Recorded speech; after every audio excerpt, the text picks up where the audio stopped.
말씀은 구약성경 887페이지 시편 112편 1절로 10절까지 말씀입니다. 본문을 한번 읽고 말씀을 들으시면 감사하겠습니다.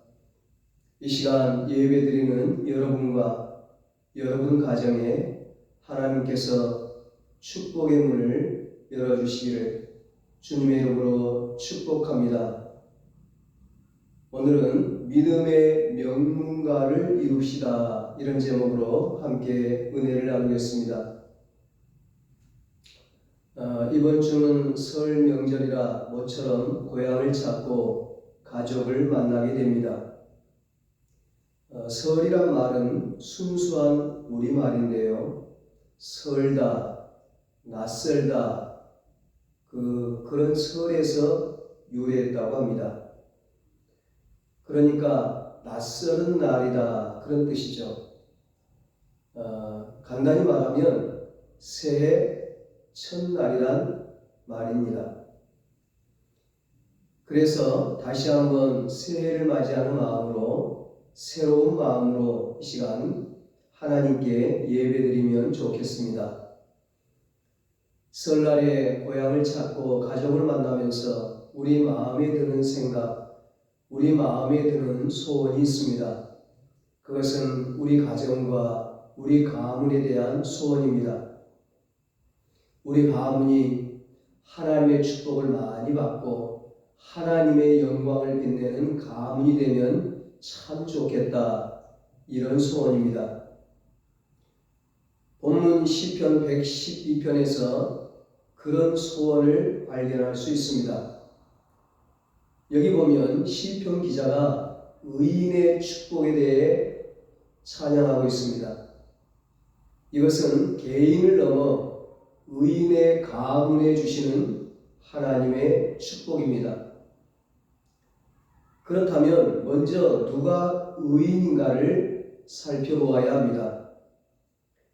의라고 하는 말은 우리가 자주 사용하는 말이지만 참 어려운 단어입니다. 국어사전을 보면 사람으로서 지키고 행하여야 할 바른 도리다, 이렇게 되어 있어요. 간단히 말하면 인간의 마땅한 도리라는 거죠. 그런데 도대체 어떤 게 마땅한 도리인가, 어떤 게 인간의 마땅한 도리인가, 이걸 따지기 시작하면 애매모호해요. 사람마다 생각이 다 다를 겁니다. 그러므로 정확한 기준이 필요한 거죠. 정확한 기준이 중요해요. 완전하게 의로우신 분은 오직 하나님 한 분밖에 없어요. 그러니까 하나님이 정해 주신 바른 기준, 그게 의라는 겁니다. 그런데 성경은 뭐라고 말씀합니까? 로마서 3장 10절에 의인은 없나니 하나도 없다, 그렇게 말씀합니다. 하나님의 기준에 적합한 인간이 하나도 없다는 거예요. 하나님의 기준에 적합한 의를 100점으로 본다면 인간은 그 100점에 못 미친다는 거예요. 한 사람도 만점짜리가 없다는 거예요.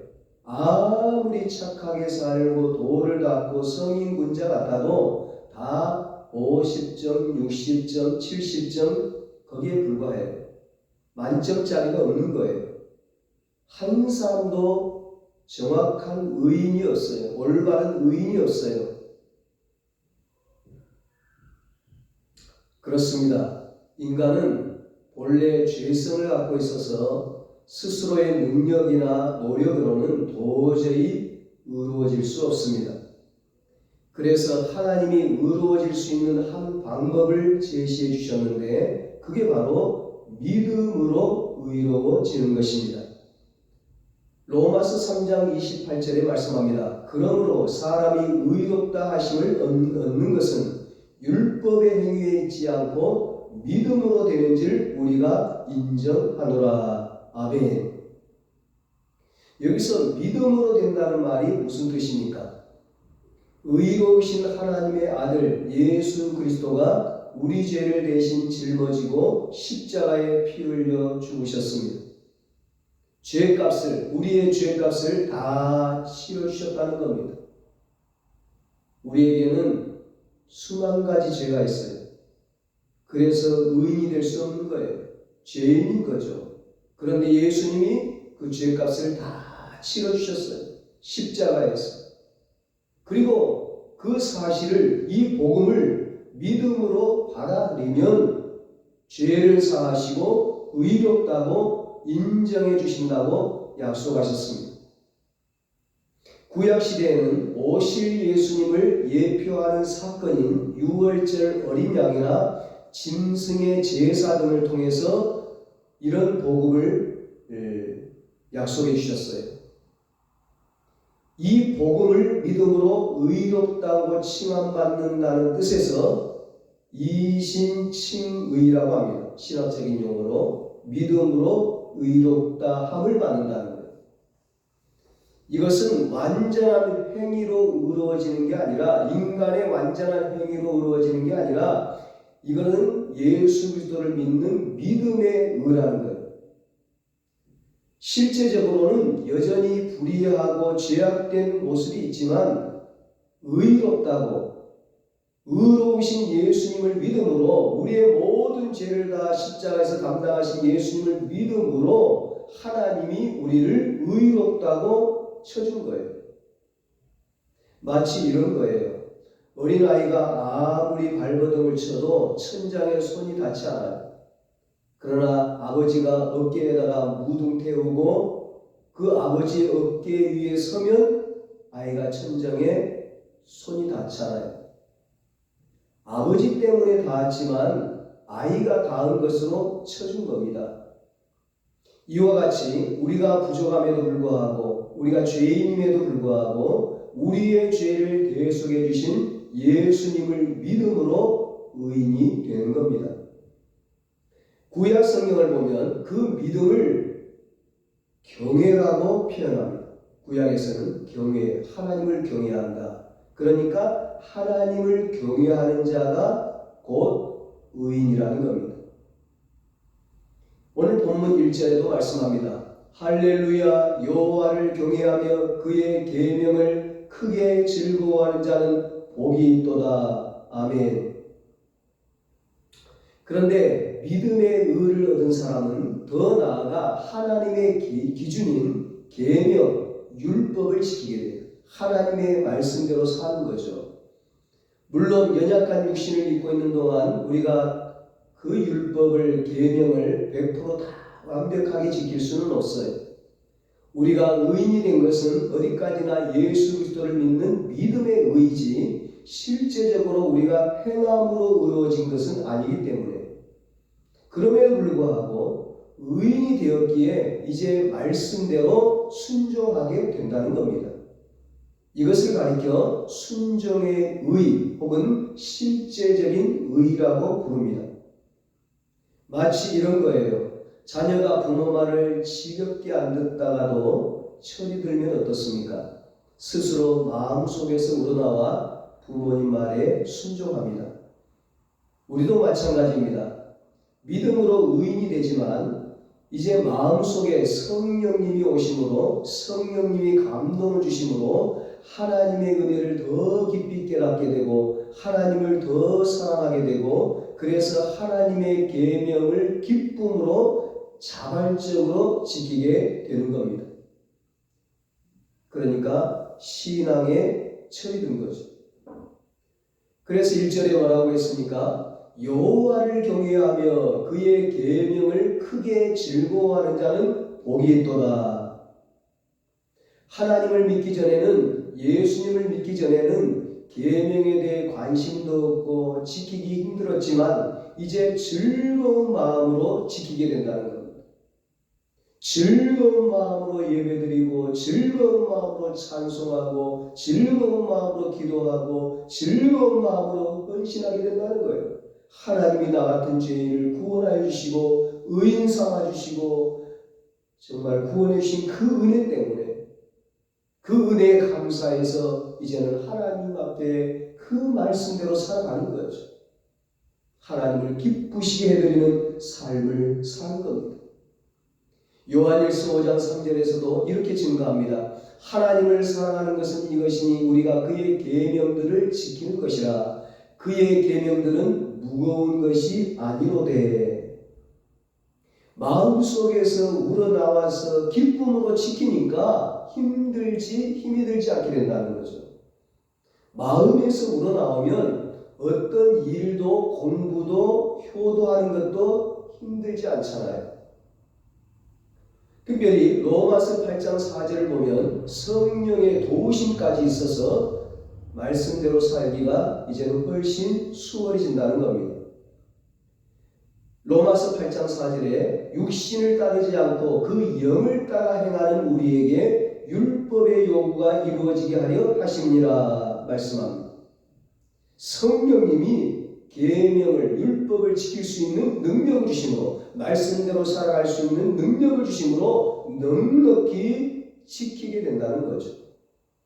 그러니까 참 믿음의 소유자는 당연히 행위가 뒤따라오기 마련인 것입니다.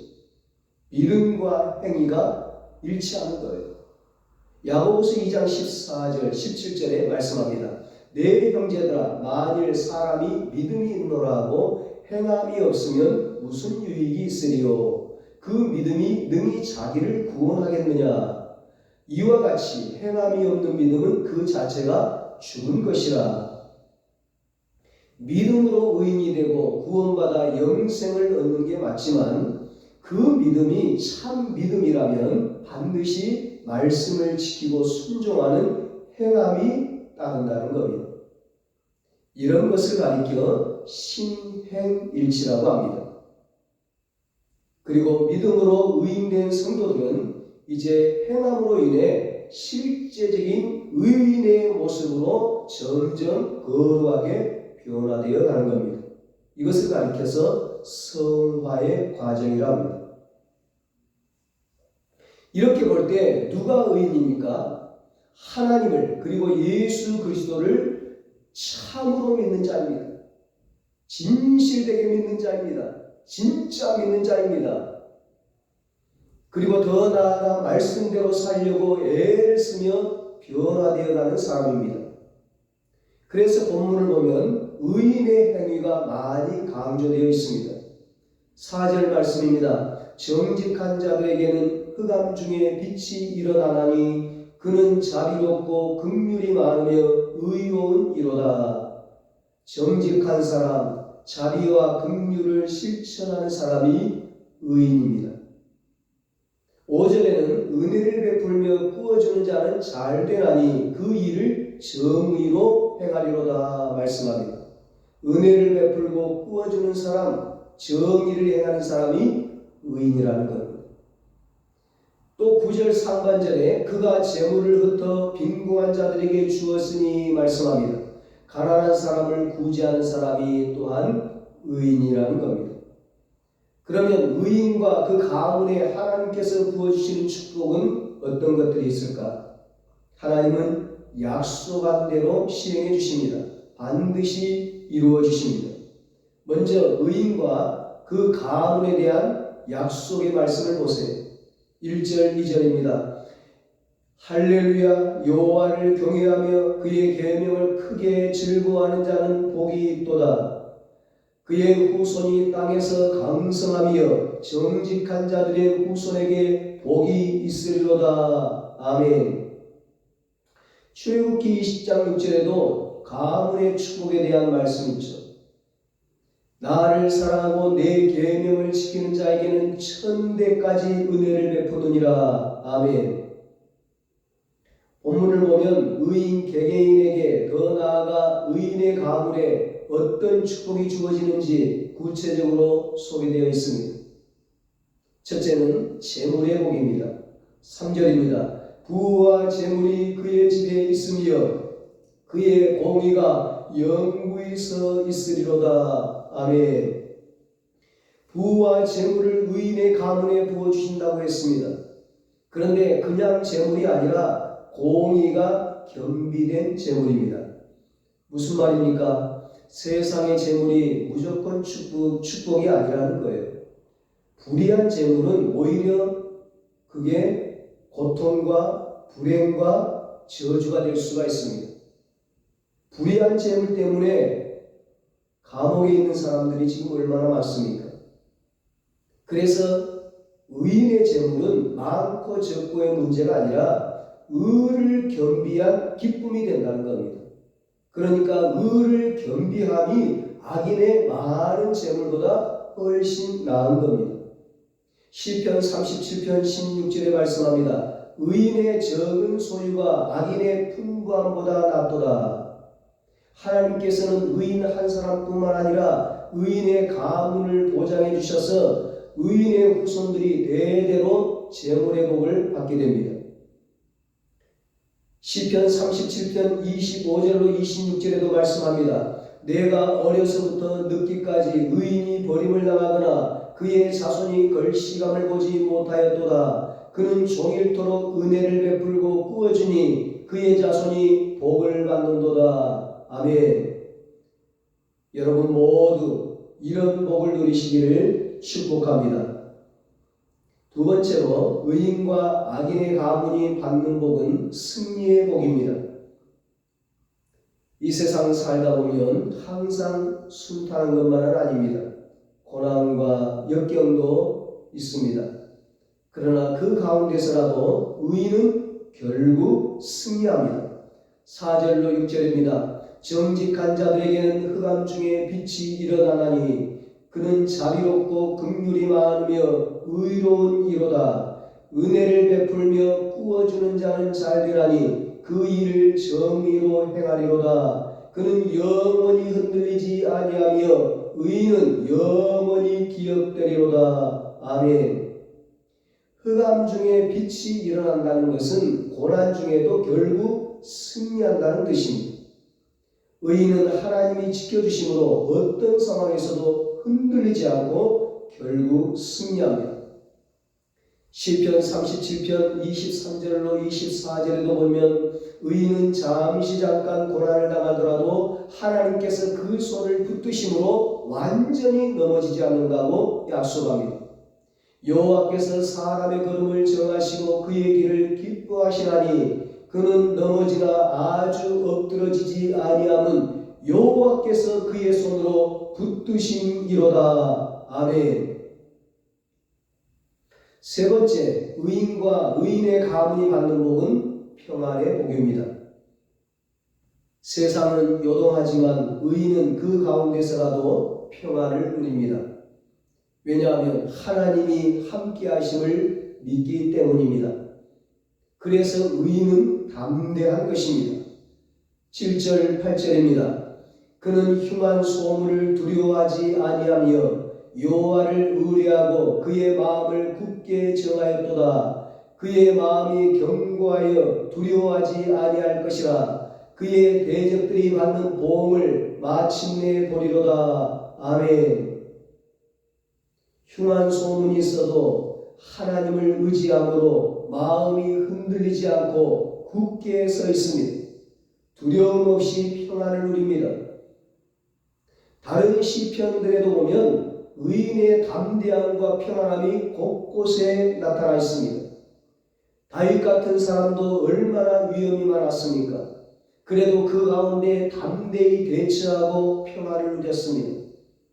그래서 다윗은 시편 27편 1절에서 이렇게 찬양합니다. 여호와는 나의 빛이요 나의 구원이시니 내가 누구를 두려워하리요. 여호와는 내 생명의 능력이시니 내가 누구를 무서워하리요. 아멘. 하나님은 나의 빛이십니다. 나의 구원이십니다. 내 생명의 능력이십니다. 그러므로 내가 누구를 두려워하며 누구를 무서워하겠습니까? 어떤 상황 속에서도 평안을 빼앗기지 말고 의인에게 주시는 평안의 복을 누리는 여러분 되시기를 축복합니다. 마지막 네 번째로 의인과 의인의 가문이 받는 복은 존귀의 복입니다. 세상에서 아무리 많은 재물을 얻고 권세를 누려도 악명이 높은 자들이 있습니다. 오히려 많은 사람들에게 지탄을 받고 욕을 먹는 경우가 허다합니다. 그것은 진정한 축복이 아니죠. 여러분, 예를 들어서 독재자들의 경우 얼마나 호사스러운 생활을 합니다. 그러나 그들의 말로가 비참합니다. 권력을 누리고 호사스러운 생활을 하면 뭐합니까? 마지막에는 모든 사람들에게 욕설과 저주를 들으며 비참하게 최후를 마치잖아요. 비참한 인생일 뿐이에요. 인간은 그 이름이 존귀해야 합니다. 호랑이는 죽어서 가죽을 남기고 사람은 죽어서 이름을 남긴다는 말도 있지 않습니까? 의인은 그 이름이 존귀합니다. 영원히 그 이름이 보존됩니다. 9절입니다. 그가 재물을 얻어 빈궁한 자들에게 주었으니 그의 의가 영구히 있고 그의 뿔이 영광 중에 들리리로다. 아멘. 뿔은 여기서 명예를 상징합니다. 의인은 그 이름이 영원히 빛난다는 말씀입니다. 특별히 의인들은 이 세상에서도 존귀한 이름을 갖지만 궁극적으로 저 천국에서 영원히 면류관 쓰고 빛나는 모습으로 영생하게 되는 것입니다. 예수님께서 마태복음 13장 43절에 말씀하셨습니다. 그때 의인들은 자기 아버지 나라에서 해와 같이 빛나리라. 귀 있는 자는 들으라. 아멘. 그렇습니다. 의인은 개인도 그렇지만 그 가문이 자자손손 복되고 아름답습니다. 그런 사례는 너무나 많습니다. 그 중에 대표적인 가문이 18세기 미국의 대각성 운동을 주도했고 프린스턴 대학교 총장을 지낸 조나단 에드워드 목사님 가문이죠. 조나단 에드워드 목사님은 경건한 아내 사라와 만나서 가정을 이루고 11명의 자녀를 두었습니다. 그로부터 5대까지 내려가면서 후손들이 어떻게 됐을까 200년이 지난 다음에 조사를 해보니까 놀라운 사실이 밝혀졌어요. 목사 116명, 부통령 1명, 주지사 3명, 대학 총장 13명, 교수 65명, 시장 3명, 장차관 82명, 변호사 149명, 판검사 45명, 의사 68명, 세계적인 사업가 75명, 발명가 25명 등 수많은 후손들이 사회 곳곳에서 하나님의 일꾼으로 존귀하게 쓰임받았습니다. 우리나라도 기독교가 들어온 지 이제 120년이 지나서 이제 그런 사례들이 우리 주변에서 많이 발견됩니다. 기독교 가문 4대, 5대로 내려가면서 영적으로 육적으로 많은 축복을 받고 존귀한 이름을 내는 의인의 가문이 많이 생기고 있습니다. 여러분 꼭 기억하십시오. 육신적으로 대단한 집안도 예수 안 믿으면 별 볼 일 없어집니다. 반짝하다 끝나버립니다.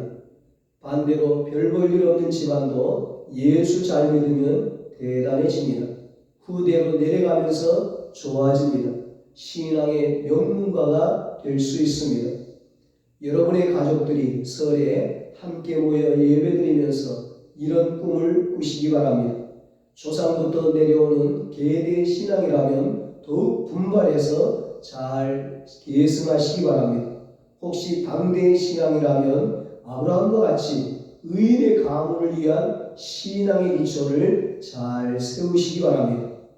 그래서 저와 여러분 모두 의인의 가문으로 신앙의 명문가를 꼭 이루어 하나님께 귀하게 쓰임받고 큰 영광 돌리시기를 예수님 이름으로 축원합니다. 기도하겠습니다. 하나님 아버지, 우리의 가정과 우리의 가문이 하나님을 경외함으로 하나님의 축복을 받아 누리게 하여 주시옵소서. 재물의 복을 받아 누리게 하여 주시옵소서. 승리의 복을 받게 하여 주시옵소서. 평안의 복을 받게 하여 주시옵소서. 존귀의 복을 받게 하여 주시옵소서.